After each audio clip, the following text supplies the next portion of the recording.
The Indian economy is set to close the financial year on a firm footing, especially given the global volatility. The collapse of the Silicon Valley Bank in the US has led to fears of a contagion, even though the Fed and other global regulators have stepped in swiftly to control the damage. Veteran banker Uday Kotak has cautioned that with a 500 basis point hike in interest rates in just 1 year alone, accidents were bound to happen.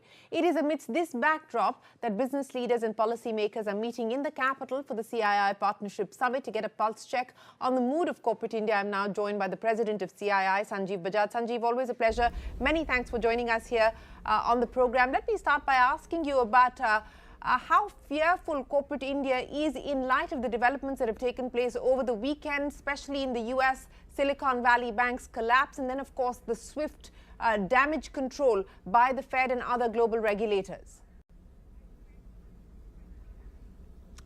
Good afternoon, Shireen. The fact that you correctly mentioned the swift action that has been taken, and especially the announcement by the US Treasury Secretary that all depositors will be protected, but not at the expense of the taxpayer. This should, by and large, take care of any immediate contagion impact. As much as one tries, you can't plan for every situation and you can't ensure safety in every situation. But how quickly one reacts to situations of turmoil like this also makes a very big difference to its own impact. But I do believe that it raises some issues to be thought through in the medium term. One very clearly, and Uday talked about it as you mentioned, is for any lending institution, particularly a bank, balancing and making sure that you have a conservative balance sheet is very important. Your ALM mismatches need to be to a minimal, because otherwise problems like this can arise. The second important issue over here is that to the startup world, this single bank, SVB, provided a significant part of their lending, took care of their money. And while I'm sure they did a great job there, but we clearly need some competition over there so that we don't reach a situation of such concentrated impact like this one could have been. Right, you've laid several issues there. Let me just address the issue of the impact on the startup ecosystem, and especially the startup ecosystem here in India. Some companies have come out there and put out disclosures, whether it's Freshworks or Nazara Technologies, etc. We're also given to understand that Meti, Rajiv Chandrasekhar, the Minister of State, is going to be speaking with startups, etc. Has there been any assessment done by CII on the exposure or the impact of SVB on startups here? It is WIP right now, but the immediate possible negative impact from startups that have their deposits there, at least that is taken care of with the comfort from the US government. What it means with respect to continual funding, this is something that needs to be seen. But it is again raising an important issue that as India Inc. and as government and the regulator, we need to think of the startup space in a far more holistic manner going forward with respect to funding, whether it's working capital, whether it's debt, whether it's equity. We can't just leave it to the larger independent environment because it's too important. We are the third largest startup nation in the world. So we need a more institutionalized approach to this.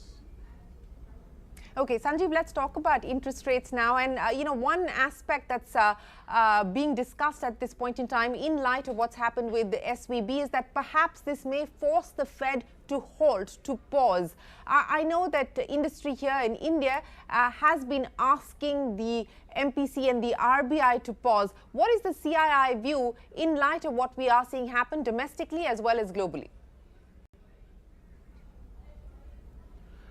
Pre the pandemic, we are still very much in a connected world, but each large economy, and especially one like India, acted based on parameters, controllable and uncontrollable parameters that it saw locally.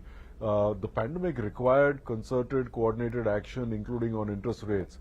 Hopefully that situation is behind us.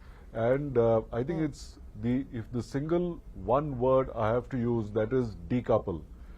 As a country now, our inflation is coming well under control. We have all the right levers for growth that's ready. The government has played a significant positive role with continued increase in infrastructure investment. This is now the time to get growth back, to get demand back. And we are seeing high capacity utilizations across multiple sectors on the private side. And these sectors are ready for investment, but they need to see consistent demand-led growth. So we hope that the RBI uses this as a trigger to pause and to decouple as far as the interest rate cycle is concerned. And this should then put us on that firm path to grow. I realize that we are still very much part of a connected world, but we have to be nimble. If the situation changes dramatically down the line, one can always review.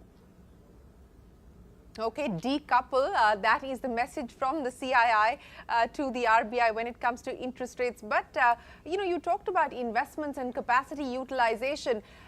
Those incipient signs of private investment, Sanjiv Bajaj, that the government spoke of at the time of the budget and industry has been speaking of as well. Where do things now stand on that front? I'm happy to say that in multiple sectors we've started to see new investment, whether it's steel, whether it's chemicals, whether it is electronics, textiles. So we are starting to see this increase in many segments, and we are at a situation where many other sectors are ready for new investment. Luckily, the banking system is both capable and ready to extend financial support as well. So all we need to see is steady growth, and we must keep in mind that as much as we are encouraged by the public sector capex cycle that has taken place, but the color of money for private sector is slightly different than that for public sector. There are borrowings, there's a certain level of return that is required on those investments to repay those borrowings, and we have to keep that in mind. But I am encouraged, and I hope that we see consistent growth coming in, which can result in new demand, consistent demand for that capex cycle to extend now to multiple more sectors. You talked about growth and demand visibility and the fact that industry will actually set up fresh capacity if there is demand visibility. On the back of data coming in, especially the high frequency data, is there any signs of any loss of momentum of any kind, or do you believe that the kind of growth that we've seen is likely to sustain? Well, the growth that we have seen has been unequal. We are seeing, for example, middle and upper middle class ended up saving a lot of money in the last few years, and they've been spending. The lower income class got hit a lot more, first with the pandemic, then with the impact of inflation. So spends there reduced in the last couple of years. We see rural India spends lower than urban India. So some of these will get corrected as we move forward. And towards that extent, I believe that while this year we will close probably with a GDP of 6% growth, next year could be 6.5%. The opportunity for us is to see that how do we align all our ducks so that as we go into the next year, by the second half of next year, we start outgrowing out of these numbers. Okay, but at this point in time, in terms of credit growth, any softness that you're starting to see come in, or not yet? Well, it's been consistent the last couple of quarters. It's, as you know, overall bank credit growth, also non-food, is in their mid-teens, much better than what it was a year ago.